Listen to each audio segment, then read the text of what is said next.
UK Chancellor Jeremy Hunt has just announced the autumn statement here today on November the 17th. And my first reaction is, well, it's not as bad as I thought it would be. And yes, of course, there have been raises in taxation, but not headline rates as perhaps was suspected that he would do. It's been more by way of stealth tax increases, which is known as fiscal drag. And I'll explain this in a moment. Okay, so now I'm going to take it on screen, as you can see, and I'm going to refer to an article published by accountingweb.co.uk, a publication I do sincerely trust. And they've neatly summarized tax measures in bullet points, I like that, which were announced in the autumn statement today, November the 17th. Let's just go through these very, very swiftly. An expansion to the windfall tax from 25% to 35%. I think for us, most of us ordinary folk, that's really good news. This is levied on oil and gas giants, companies who are making these windfall profits, if you like. And this is an additional tax that they have to pay. Now that's been increased to 35%, and it's also going to stay until March 2028. Originally, it was at the 25% rate. It was going to be scrapped at the end of 2025. Now, the next set of changes are perhaps the most key and prominent ones for,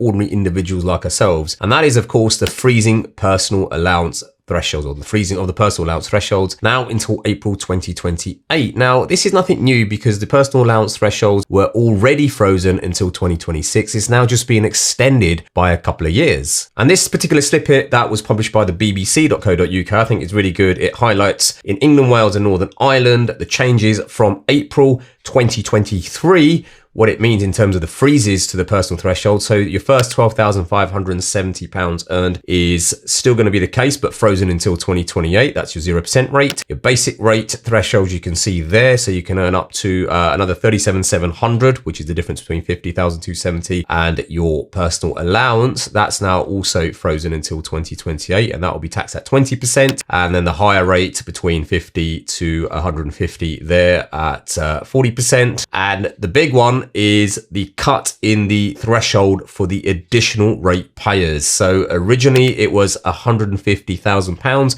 Anything over £150,000 would only be subject to the 45% marginal rate of tax, but that's now been reduced to £125,040, £125, £140 per annum. And don't forget, for all of you out there who are earning over £100,000, your personal allowance, that's the first 12,570 earned, is reduced for £1 for every £2 earned between 100,000 and 125, 140. So in other words, your personal allowance is gradually tapered away. So the marginal rate of tax between these two amounts actually can end up being around about 60%. Yes, it sounds very, very counterintuitive, but that's exactly what happens. And then when you exceed 125, 140, for every additional pound over that will then end up being taxed at 45%. And then going back to the article by accountingweb.co.uk, you can see there's a capital gains tax CGT allowance cut from £12,300 to £6,000. Now, I predicted they were going to attack capital gains tax, but I think, to be fair to the government and Jeremy Hunt, they haven't attacked it as harshly as I thought they would. And that is, I predicted they'd increase the rates, the 10 to 20% and 20 to 40%. They haven't done that. They've just halved the personal allowance. Yes, it's going to impact a lot of people, but I don't think to the extent a doubling of rate would have done. So that's another one.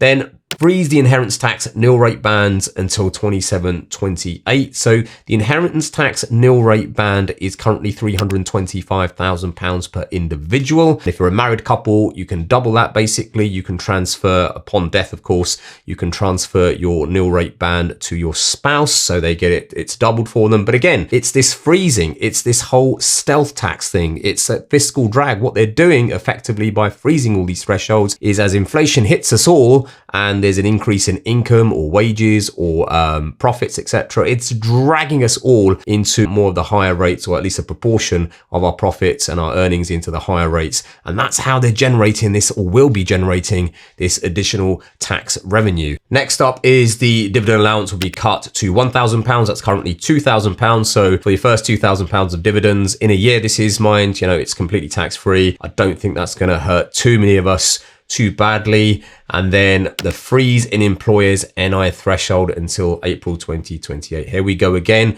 with the stealth tax fiscal drag. It's the freeze in the NI threshold. And let's be clear here, this is employers NI threshold. This isn't employees. So if you're an employee and you pay primary class 1 NI threshold, it's not referring to that. It's what your employer as businesses have to end up paying on your salaries. The VAT threshold maintained until March 2026. So the VAT threshold, that's the registration threshold. If my turnover, that is my vatable turnover, exceeds £85,000 as a business, this is of course on a rolling 12-month basis, then I'm obliged, mandatorily, I have to register, or my business has to register for VAT. And then again, that threshold is frozen. And again, you're going to have more and more businesses, perhaps with their turnovers, especially inflation-linked turnover, is going to start to increase. And therefore, it's going to drag more and more business into registering for VAT. There are advantages, of course, of registering for VAT, but in the main, most businesses pay net VAT to HMRC rather than the other way round. Next is a bit of an attack on R&D. Tax relief for SMEs, that's small to medium enterprises,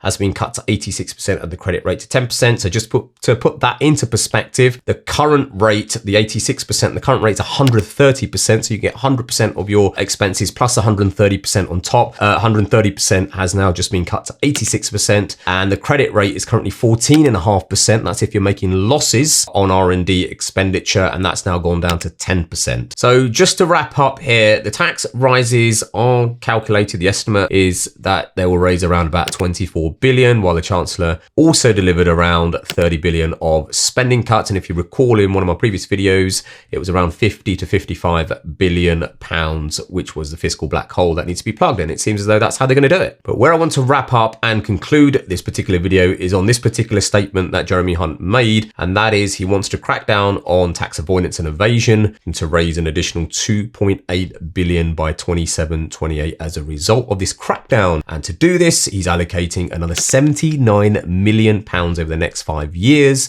for HMRC to tackle more cases of serious tax fraud and address tax compliance risks amongst wealthy taxpayers. And it's expected this investment is going to bring in 725 million over the next 5 years. Now, as taxpayers, I'm sure that we all welcome this particular statement that they're going to clamp down on aggressive tax avoidance and particularly tax evasion, which is illegal from some bad actors and players out there. We all welcome that, yes. But the irony of this particular statement is that in March 2023, it's been announced in an article that I'm going to share with you in the next video. So do click on the bell notification icon, is that HMRC are going to start winding down what's known as the COVID fraud task force, which was set up to tackle COVID fraud, particularly the furlough scheme, money that was provided through this scheme and business bounce back loans, just to name a couple of examples. And as a result of all this fraud, it's estimated that up to 3.3 billion pounds of unaccounted fraud money will actually go, well, unaccounted. And that's not particularly pleasing at all. So anyway, stay tuned. And until the next video,